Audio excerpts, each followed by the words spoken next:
दरियापुर नाम के गांव में नदी किनारे एक छोटा सा ढाबा था। उस ढाबे पर अंजलि और प्रिया दोनों बहनें सुबह से शाम तक काम किया करती थीं। पूरा दिन मेहनत करने के बाद जब ढाबा बंद होता तो दोनों थकी हुई कदमों से अपने घर लौट जाया करती थीं। वे अपने चाचा के साथ रहती थीं, फिर भी अंजलि और प्रिया एक दूसरे का सहारा थीं। जब भी मन उदास होता, माँ क्या हुआ? आपकी तबीयत मुझे ठीक नहीं लग रही। आपका चेहरा भी बहुत उतरा हुआ है। हाँ मेरी बेटी, आज सुबह से ही शरीर टूट रहा है। बहुत तेज जाड़ा लग रहा है और बुखार भी चढ़ता जा रहा है।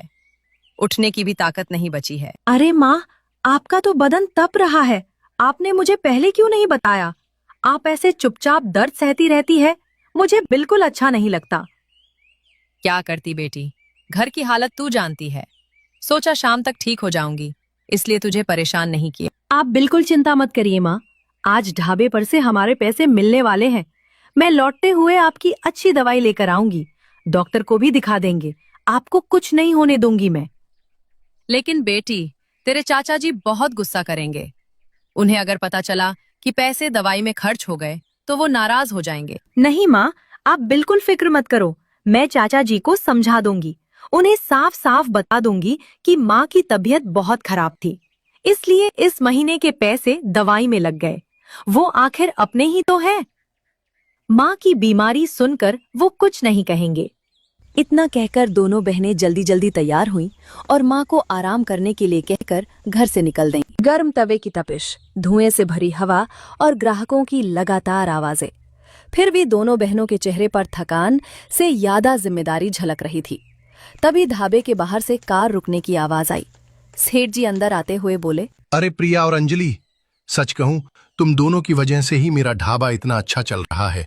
तुम्हारे हाथों में तो जैसे जादू है जादू। ग्राहक बार बार तुम्हारे बनाए खाने की तारीफ करते हैं।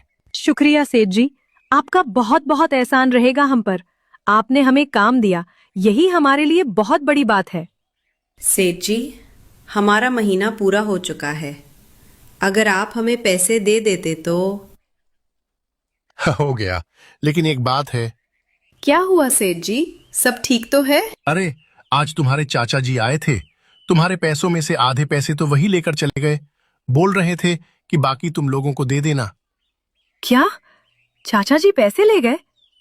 लेकिन सेठ जी, आपने उन्हें पैसे क्यों दे दिए? काम तो हम आपके यहाँ करते हैं, मेहनत भी हम करते हैं। अरे मुझे क्या पता, मैंने तो सोचा तुम्हारे चाचा जी हैं, अपने ही तो हुए। बोले कि घर का खर्च है तो मैंने आधे पैसे दे दिए। इसमें इतनी बड़ी बात क्या है? लो, ये पकड़ो अपने बाकी के पैसे।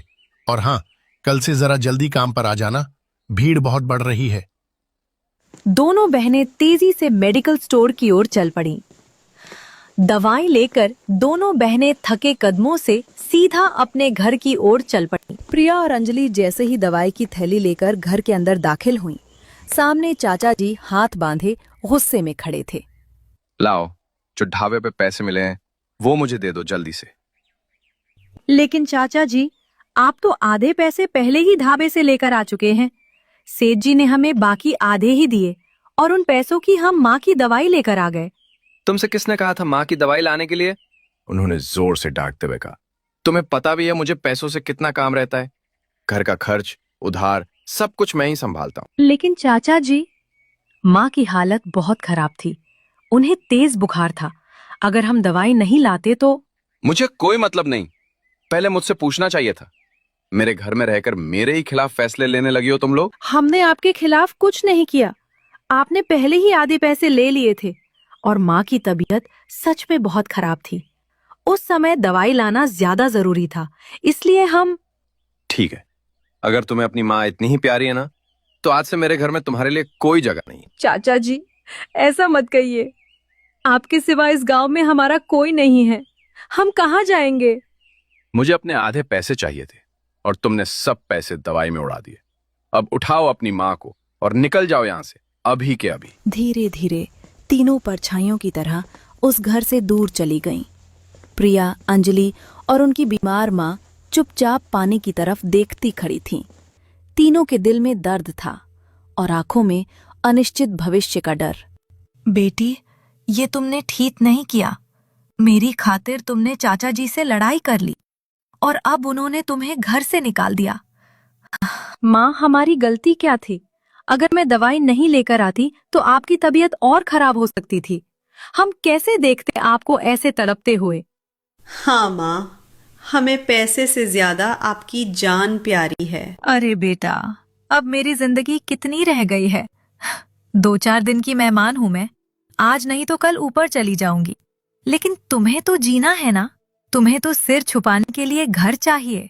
ऐसी अशुभ बातें मत करो माँ। प्रिया की आवाज कांप रही थी। लेकिन सच तो यही है बेटी, और अब वो चाचा तुम्हें कभी वापस नहीं बुलाएगा। तो ठीक है माँ, हमें भी उस घर में दोबारा नहीं जाना जहाँ हमारी कोई इज्जत नहीं, जहाँ हमारी मेहनत के पैसे तक हमसे छीन लिए जाते हैं। लेकिन बेटा, करोगे क्या? मेरे तो कुछ समझ में ही नहीं आ रहा। बिना पैसे के कैसे गुजारा होगा? क्यों ना हम अपना ढाबा खोल ले? अपना ढाबा? हाँ, देखो ना, हमें ढाबे का सारा काम आता है। खाना बनाना, ग्राहकों को संभालना, सब कुछ। जब हम दूसरों का ढाबा चला सकते हैं तो अपना क्यों नहीं? बात तो सही है अंजलि, लेकिन हमारे पास इतने पैसे कहाँ हैं कि हम ढाबा खोल सके?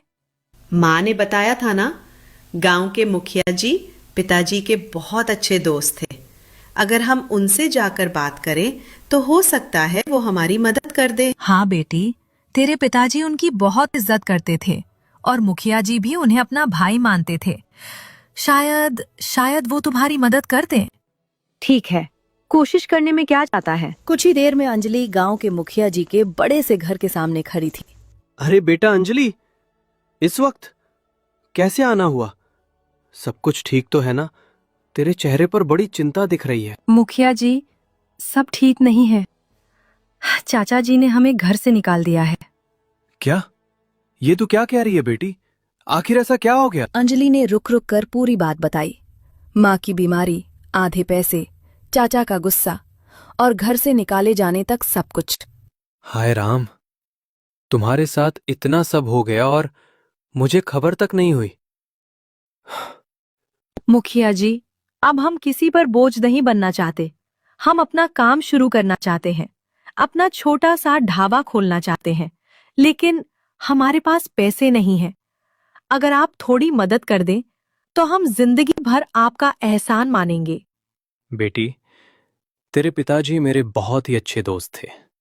हम दोनों ने साथ में बहुत वक्त गुजारा है और सच कहूं तो एक ख्वाहिश भी थी हमारी। कैसी ख्वाहिश मुखिया जी? हम दोनों चाहते थे कि एक दिन तेरी शादी मेरे बेटे से हो जाए, ताकि हमारा रिश्ता हमेशा के लिए जुड़ जाए। अगर तू मेरे बेटे से शादी करने के लिए हाँ कर दे तो मैं अभी तेरी पूरी मदद करूंगा। जितने पैसे चाहिए उतने। ठीक है मुखिया जी, मैं आपके बेटे से शादी करने को तैयार हूँ, लेकिन एक शर्त है। कैसी शर्त बेटी? जब तक मैं ढाबा खोलकर उसे अपने पैरों पर खड़ा नहीं कर लेती, जब तक मैं अपनी माँ और दीदी को संभाल नहीं लेती, तब तक मैं शादी नहीं कर सकती। मैं वादा करती हूँ मुखिया जी, ढाबा चलने लगे, हम संभल जाए, उसके बाद मैं आपकी बात जरूर निभाऊंगी। लेकिन अभी मेरी पहली जिम्मेदारी मेरा परिवार है। आज तूने साबित कर दिया कि तू सच में अपने बाप की बेटी है। जिम्मेदारी पहले, अपने बारे में बाद में। ये पैसे ले जा, अपना ढाबा शुरू कर और मुझे पूरा भरोसा है तू जरूर सफल होगी। कुछ ही दिनों की भागदौड़, मेहनत और जागी हुई रातों के बाद आखिरकार प्रिया और अंजलि का छोटा सा ढाबा बनकर तैयार हो गया। सुबह सुबह अंजलि चूल्हे के पास बैठी बड़े प्यार से दाल में छौंक लगा रही थी। घी की खुशबू हवा में घुलकर दूर तक फैल रही थी। तभी ढाबे के बाहर से एक कमजोर सी आवाज आई। बेटी, बहुत भूख लगी है, कुछ खाने को दे दो। अंजलि के चेहरे पर कोमल मुस्कान आ गई। कोई बात नहीं बाबा, उसने स्नेह से कहा। आपके पास पैसे नहीं है तो क्या हुआ? भूख के सामने पैसे नहीं देखे जाते। आप आराम से बैठिए, मैं अभी गरम खाना लेकर आती हूँ। कुछ ही देर में अंजलि थाली सजाकर लाई। गरम दाल, रोटी और थोड़ा सा चावल। वो थाली भिखारी के सामने रखते हुए बोली, लीजिए बाबा, प्यार से खाइए। वो जल्दी जल्दी खाने लगा, जैसे कई दिनों से भूखा हो। बेटा, तुझे मेरे पेट की दुआ जरूर लगेगी। तूने एक खाली पेट को खाना खिलाया है, ये बहुत बड़ा पुण्य है। ऊपर वाला तेरे इस ढाबे को खूब चलाएगा। देख लेना, एक दिन ऐसा आएगा जब लोगों की लाइन लग जाएगी तेरे ढाबे के बाहर। तेरे हाथों के खाने की खुशबू दूर दूर तक जाएगी। इतना कहकर वो धीरे धीरे रास्ते में ओझल हो गया। कुछ ही दिनों में ढाबे पर ग्राहकों की भीड़ बढ़ने लगी। दूर दूर से लोग अंजलि और प्रिया के हाथ का स्वादिष्ट खाना खाने आने लगे। पहले जो ढाबा सूना रहता था, गांव के मुखिया जी भी एक दिन वहां खाना खाने पहुंचे। उन्होंने जब अंजलि के हाथ की दाल रोटी खाई तो वे बहुत खुश हुए। उन्हें अंजलि की मेहनत इधर, उनके चाचा को अपनी गलती का एहसास होने लगा। उसे याद आने लगा कि कैसे वो दोनों बहनों से सख्ती से काम करवाता था और उनकी मेहनत की कद्र नहीं करता था। कुछ ही समय बाद उन्होंने अपने बेटे की शादी अंजलि से कराने का प्रस्ताव रख दिया। कुछ ही समय बाद अंजलि की शादी अपने बेटे से कर दी और दोनों अब खुश रहने लगे। तो इस कहानी से हमें ये सीख मिलती है, मेहनत करती रहनी चाहिए। ऊपर वाला एक न एक दिन फल जरूर